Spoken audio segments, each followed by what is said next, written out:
people with learning disabilities or learning kind of fall into one of two categories. They either fail, and they don't just kind of fail, they do it miserably. I mean, they just like go full on, or they succeed in like extraordinary ways. And there's some room in the middle, like anything, but we push the boundaries. It's a very sad story. If you go to our federal prisons, 40% are illiterate or have a learning disability.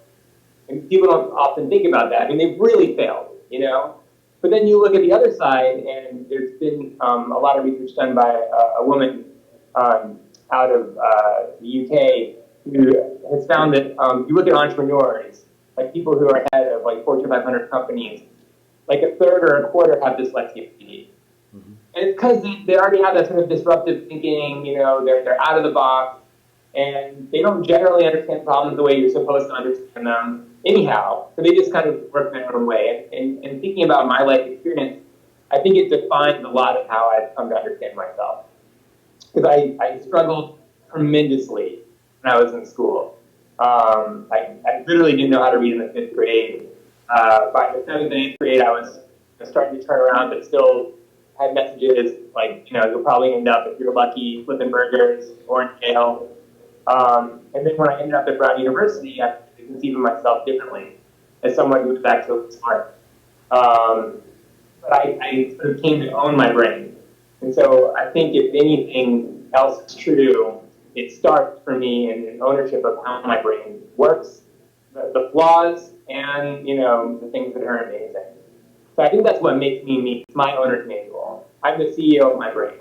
The inattention that is looked at as a deficit in school is a lot of my strength now. People often think about ADHD as sort of deficit in attention. It's actually attention surplus. You kind of pay attention to everything all at once. That's what makes it hard to focus. So when you're in school and you're just trying to listen to the teacher, that's a problem. But now for me, I manage an office. We have 38 chapters. I mean, I have to keep a lot of balls in the air all the time. And that's actually the only thing I know how to do. I mean, this interview is harder for me to focus on you, than when I can keep, 4 or 5 other balls in the air. That's why it's actually good you don't see too much around my desk. I have lots of things that I can keep moving around. So I definitely think that flip has been an important skill for me. There's a great book, I don't know if you've come across it, Daniel Pink's A Whole New Mind. I think it really defines a lot of what this frustration that these employers are finding. It's not so much that more people being, there are more people being diagnosed, we know what to look for, but they're making broader statements. It's saying ADHD-like, and the truth is business is changing. And, employers like Google, we're started by these young guys who understand that out-of-the-box thinking, creative learning is actually the future of their company, not the nemesis of their company. Those companies are flourishing. You don't hear anyone at Facebook saying, oh, it's so frustrating how people are running around in scooters to get from meeting to meeting. They give them the scooters. They're every time to move fast. You ask a 25-year-old who is constantly texting, talking to someone on the computer, writing a paper simultaneously, and making plans to go to a movie later, to sit down at a desk and do one job and one job only for 10-hour shift. That person's not going to do it because their brain hasn't been trained that way.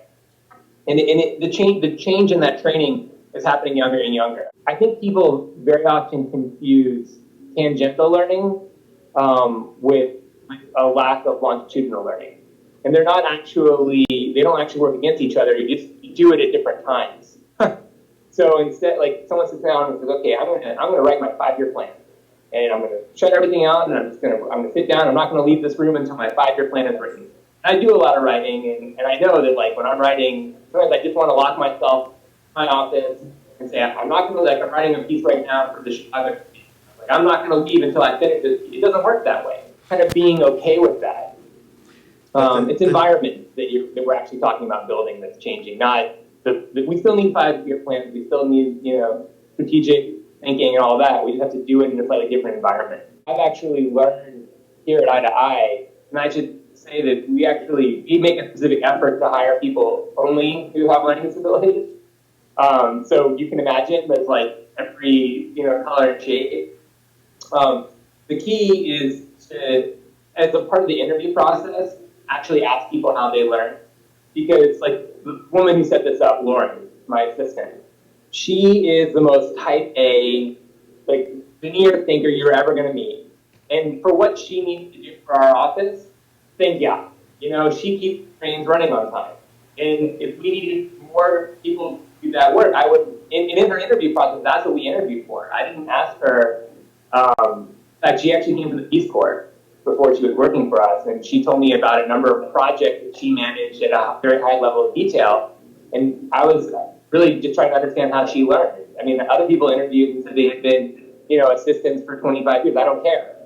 I was actually, it's what you interview for. And I think instead of interviewing for like, let me see who else you've done this for, let me see how you like to learn. And I think actually some of it has to do with blame.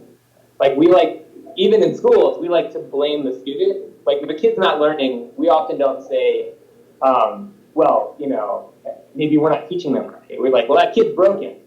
Whereas if we just kind of reorient ourselves, and same thing as employers, you know, if someone's not getting their job done, we often say, well, that person isn't good at their job. And in fact, the case may be, you know, we just need to change the environment so that they can do their job more effectively. A lot of people like to look at my work, the mentoring work, and call it, oh, you're doing the learning disability rights work. And actually, I think that there's a word in there that's just taking out, which is disability.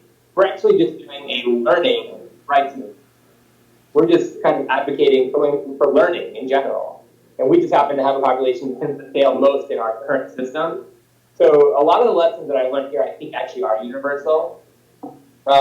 Number one is a lesson in metacognition. Our college students' learning disability to become really good at understanding how they learn best, and that's what they're teaching the kids who have a disability. If we all just took a minute and just paused for a second and said, how do I like to learn? When is learning most thrilling to me? That would get us so much further than just keep trying to push like the square peg in the round hole, you know?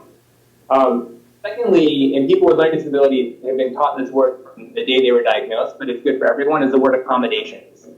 We are fans of accommodations. We think accommodations are terrific. People are like nervous to use accommodations throughout their life. People learn to figure out, well, it's that way or the highway, so they do it naturally, but I think everyone, if they embrace accommodation, whether that they use that word or not, I actually don't care. But it's okay. Some of us use it naturally. I mean, everyone, like I got my BlackBerry. If I had this, let me tell you, if I had this in the 5th grade, my whole life would be different. Because in here, this little device was like one penny for with an upgrade, you know. Spell check, someone that reminds me when I'm late and what I'm supposed to do. And I tell it to tell those things, but it tells me at the right time, which I would totally forget. It has every information about, you know, where I'm supposed to go. It's all saved, and your information's in here now. If I needed to find you, I can search for it. You know, we literally have a little extra brain that we just keep in our pockets. That's just an easy, cheap accommodation. There's so much more significant. So metacognition, accommodations. I would say thirdly, allies. We're a society that I think likes to provide sort of individuality and get it all done on our own kind of thing. That's just not how life works. It's just average people. If we embrace those three concepts, we would generally be more successful in life. It's quite ironic to me that we don't ask people to think about how they learn. We encourage people not to use accommodations. We call it cheating. And if you have an ally, they say that someone else did it for you, not that you did it, smartly because you had help on the way. So those are three lessons that I think are really easy and that everyone can take to their own life and be more successful. That's a great question, and I think that part of it is speaking from the standpoint of the employer, and the other part is speaking from the standpoint of the individual. First, like thinking back on the individual. So at some level, the individual has to be able to ask for it because no one else will do it. And then systems, it is helpful to understand systems, to figure out which parts you need to ask for help, which parts you can just do on your own. Every system has rules. Some of them can be bent, some of them are broken, some of them have to be followed. So, individual changes can be really helpful in just getting your job done better. I had a normal job before this, where I was an admissions officer.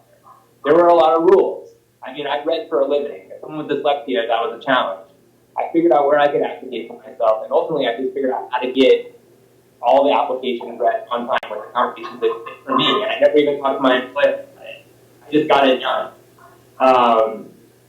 So in the argument now that we started with, which is like the employer, how do you get them to understand? I mean, I think you have to ask them two questions. One, what's it going to cost you to fire this person and to find a new person? Because everyone knows that's the most expensive process. Like you would prefer never to have to fire someone, particularly if they have an argument that they asked for something based on their disability and you denied it, then they can really sue you. So that's question one. And question two is, what's it going to cost you to try this thing?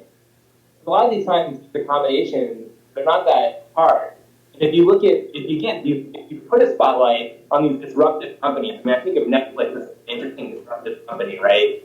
It totally changed the way that we think about viewing everything online and movies and all that. They let you work from home any day of the week. All they say is get your work done. I think as employers, like you have to be willing to break with the old and bring in some new, and you have some great returns on that. But like anything, change is hard. And when employers say, I think it's going to cost me more money, yeah, it probably will at the beginning. But how much will it cost you in the end if someone else comes on the scene, does this thing, turns out to be the best idea ever, and drives you out of business? The funny thing, I guess, about Eye to Eye, the work I've done with Eye to Eye, I started it when I was in college. I was 18 years old, and I pushed it off. It was like a service project, like a thing I did on the side. It didn't count for anything. I became an admissions officer at Brown University, and I said, all right, this is good. It's in education. I can get kids into college. That'll be fun. But again, it wasn't the one thing that made sense. And finally, I just realized I'm going to live my whole life wishing I had done this one thing. And so I better just do it now because it's the only thing that actually makes sense. And I think that in large part, the reason why Project Eye has been successful is because for me, the thing that always makes sense. It was a clear and simple idea. Why don't people who have this experience of learning differently just mentor younger people? It's so obvious that would be good. That's what's driven me. And it was just such a powerful idea, and I saw it work.